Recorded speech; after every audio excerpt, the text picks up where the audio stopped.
Question number 76. The following advance granted to certain government servants to enable them to meet contingent charges relating to their officers before drawing bills for the amounts. AP financial కోడ్లోని article 94 నుండి 96 వరకు permanent advances గురించి తెలియజేశారు. ఈ permanent advances అనేవి government officers యొక్క contingent expenditure కోసం ఉద్దేశించబడినవి. ఈ పర్మనెంట్ అడ్వాన్సెస్ ను ట్రెజరీ నుండి డ్రా చేయాలి అంటే ప్రాపర్ వోచర్స్ ను బిల్ తో పాటు సబ్మిట్ చేయవలసి ఉంటుంది. ఈ ప్రశ్న యొక్క సమాధానం option 3 permanent advances. Question number 77. The minor head code 796 indicates. Minor head code 796 అనేది ట్రైబల్ ఏరియా సబ్ ప్లాన్ కు సంబంధించినది. ఈ ప్రశ్న యొక్క సమాధానం option 1 tribal area sub plan. Question number 78. In which form the increment watch register shall be maintained in the office? ఈ treasury code ప్రకారం ప్రతి డ్రాయింగ్ అండ్ డిస్పర్సింగ్ ఆఫీసర్స్ తన పరిధిలో పనిచేస్తున్న ఎంప్లాయీస్ కు సంబంధించి ఏపీటీసీ ఫామ్ 106లో ఇంక్రిమెంట్ వాచ్ రిజిస్టర్ ను మెయింటైన్ చేయాలి. ఈ ప్రశ్న యొక్క సమాధానం option 3 APTC form 106. Question number 79. The employed family pensioner shall be entitled to dearness relief on family pension irrespective of the fact that he or she is getting DA on his or her pay in case of those. Family pension పొందుతున్నటువంటి వ్యక్తి తిరిగి re-employment పొందినట్లయితే ఈ ఉద్యోగంలో కూడా DA పొందడానికి eligible అవుతాడు. అయితే కారుణ్య నియామకం ద్వారా ఉద్యోగం పొందితే ఈ నియమం వర్తించదు. ఈ ప్రశ్న యొక్క సమాధానం option 2 who are appointed other than on compensate grounds. Question number 80. Under which article the services of IAS and IPS known at the commencement of the constitution shall be deemed to be the services created by parliament. Constitution of ఇండియాలోని article 312లో all India services గురించి వివరించారు. ఈ article ప్రకారం IAS IPS లను parliament చే సృష్టించబడినటువంటి services గా గుర్తిస్తారు. ఈ ప్రశ్న యొక్క సమాధానం option 2 article 312. Question number 81. Article 279 of constitution of India deals with. 279 అనేది నెట్ ప్రొసీడ్స్ ఆఫ్ ట్యాక్సెస్ కు సంబంధించినది. ఈ ప్రశ్న యొక్క సమాధానం option 4 calculation of net proceeds of taxes or duty. Question number 82. The detailed estimates of the receipts and disbursements of a financial year are called. ఒక financial year కు సంబంధించిన receipts మరియు డిస్బర్స్మెంట్ అంటే ఆదాయ వ్యయాలకు సంబంధించినటువంటి ఎస్టిమేట్లను బడ్జెట్ ఎస్టిమేట్స్ అంటారు. ఈ ప్రశ్న యొక్క సమాధానం option 2 budget estimates. Question number 83. Under which rule when money is very urgently required for expenditure connected with defence or other emergent purpose the collector by an order in writing authorize and require a treasury officer to make payment.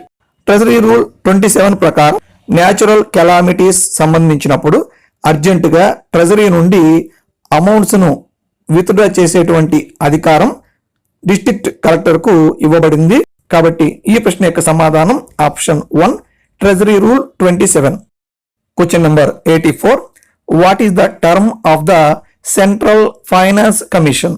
Central finance commission యొక్క term 5 సంవత్సరాలు. ఈ ప్రశ్న యొక్క సమాధానం option 4 5 years. Question number 85. As per the financial code one of the following item will not come under stores. AP financial కోడ్లోని chapter 7లో stores కు సంబంధించినటువంటి అంశాలు వివరించారు.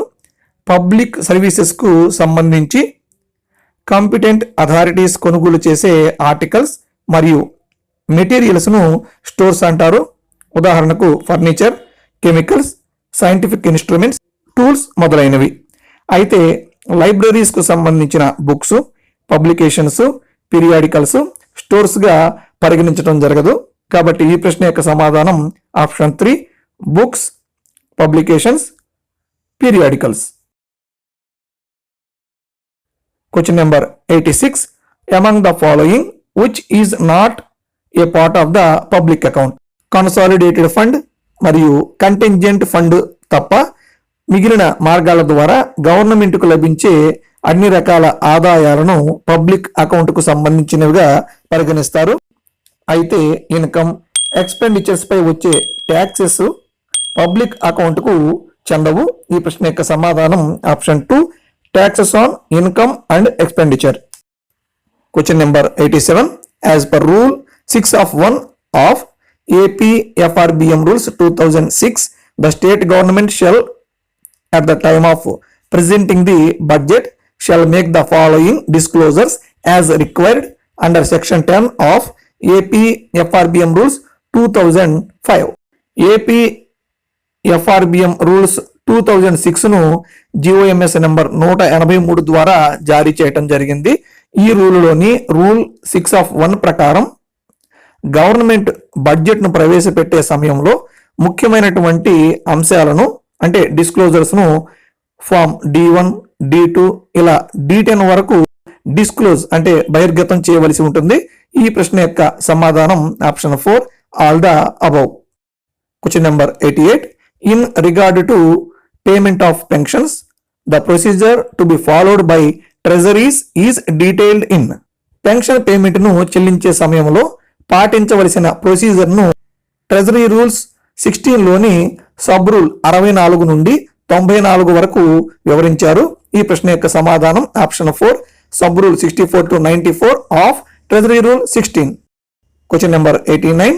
Under which article of APFC the post office savings bank passbook, fidelity bonds and security bonds or agreements should be kept in the safe custody of the departmental authority which takes the security.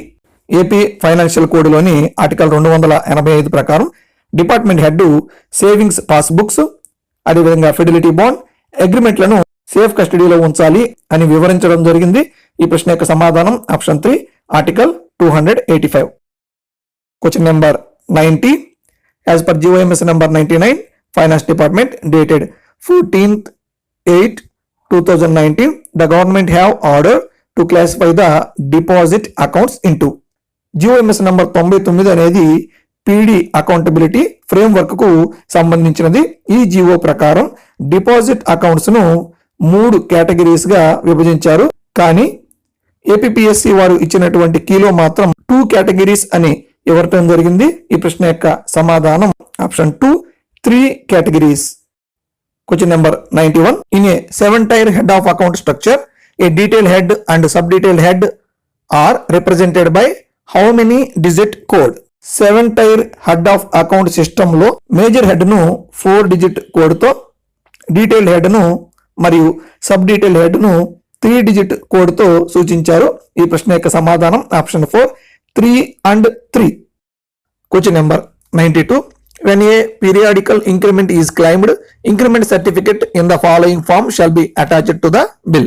DDOలు annual grade increment లేదా periodical increment ను sanction చేసేటప్పుడు bill తో పాటు increment certificate ను కూడా APTC form 49 లో attach చేయాలి. ఈ ప్రశ్న యొక్క సమాధానం option 4, APTC form 49. Question number 93.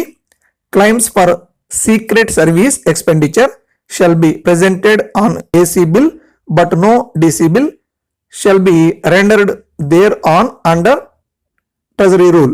Treasury Rule 16 లోని సబ్ రూల్ 18 లో మిస్లేనియస్ బిల్స్ గురించి వివరించారు. ఇందులోనే ఏసీ బిల్ ఎక్స్పెండిచర్ క్లైమింగ్స్ గురించి కూడా తెలియజేశారు. ఈ ప్రశ్న యొక్క సమాధానం option 4, sub rule 18F of treasury rule 16. Question number 94. The revised budget classification was adopted by the Government of India and state governments with effect from. Revised budget classification ను central మరియు state governments 1/4/1987 నుండి adapt చేసుకున్నారు. ఈ ప్రశ్న యొక్క సమాధానం option 4, 1/4/1987. Question number 95. To detect errors and prevent fraudulent entries, check measurement of work is to be done. For this purpose, the work so selected contain AP financial కోడ్లోని article 176లో check measurement of works గురించి వివరించారు. 176 of below works లో fraud జరగకుండా check measurement ను ప్రవేశపెట్టడం జరిగింది. ఇక్కడ చెప్పిన 3 ఆప్షన్స్ కూడా చెక్ మెజర్మెంట్ కు సంబంధించినవే కాబట్టి ఈ ప్రశ్న యొక్క సమాధానం option 4 all the above. Question number 96. Losses not due to depreciation should be grouped and recorded under the following. APFC లోని ఆర్టికల్ 298లో లాసెస్ ఆఫ్ స్టోర్స్ గురించి వివరించారు. స్టోర్స్ లో విలువ తగ్గటం వల్ల వచ్చే లాసెస్ ను ఈ క్రింది 3 ఆప్షన్లలో గ్రూప్ చేయడం జరుగుతుంది. స్టోర్స్ లో థెఫ్ట్ దొంగతనం వల్ల కానీ, నెగ్లెక్ట్ అంటే బాధ్యత రాహిత్యం వల్ల కానీ, లేదా న్యాచురల్ కెలామిటీ ప్రకృతి వైపరీత్యాల వల్ల కానీ వచ్చే లాసెస్ అన్నిటినీ కూడా ఈ మూడింటిని కూడా ఒక గ్రూప్ గా పరిగణించడం జరుగుతుంది. కాబట్టి ఈ ప్రశ్న యొక్క సమాధానం option 4 all the above. Question number 97. Regarding CAG of India which are the following statement is correct. ఈ ప్రశ్న కాన్స్టిట్యూషన్ ఆఫ్ ఇండియాకు సంబంధించింది. సిఏజీకు సంబంధించి ఇక్కడ ఇచ్చినటువంటి 3 ఆప్షన్లు కూడా కరెక్టే. ఈ ప్రశ్న యొక్క సమాధానం option 4 all the above. Question number 98. Counter signature on a claim for TA shall be made by the TA rules 1998 ప్రకారం టూర్ అలవెన్స్లను క్లెయిమ్ చేసుకోవాలి అంటే డిపార్ట్మెంట్ హెడ్ లేదా కంట్రోలింగ్ ఆఫీసరు ఆ బిల్ పై కౌంటర్ సైన్ చేయాలి. ఈ ప్రశ్న యొక్క సమాధానం option 3 controlling officer. Question number 99. Calculate the anticipatory gratuity of a retired government servant whose gratuity is fixed at 12 lakhs. AP revised pension rules 1980లోని rule number 46 ప్రకారం retire అయిన ఎంప్లాయీకి గ్రాట్యుటీ చెల్లించడంలో జాప్యం జరిగినప్పుడు యాక్చువల్గా చెల్లించవలసిన గ్రాట్యుటీలో 80%ను యాంటిసిపేటరీ గ్రాట్యుటీగా చెల్లించడం జరుగుతుంది. ఈ ప్రశ్నలో యాక్చువల్ గ్రాట్యుటీ 12 లక్షలు అని ఇవ్వడం జరిగింది. ఇందులో 80% అంటే 9,60,000 రూపాయలను యాంటిసిపేటరీ గ్రాట్యుటీగా చెల్లిస్తారు. ఈ ప్రశ్న యొక్క సమాధానం option 1 9,60,000. Question number 100. In order to expedite the implementation of government programs and schemes from the funds of the CASDS and matching state share of the state to the CAS, the following type of PD accounts introduced with effect from 14/8/2019. ప్రభుత్వ కార్యాలయాలకు సంబంధించిన చెల్లింపులలో ట్రాన్స్పరెన్సీని పెంచడం కోసం green channel PD accounts ను 1/4/2019 నుండి అమలులోకి తీసుకురావడం జరిగింది. ఈ ప్రశ్న యొక్క సమాధానం option 2 green channel PD accounts.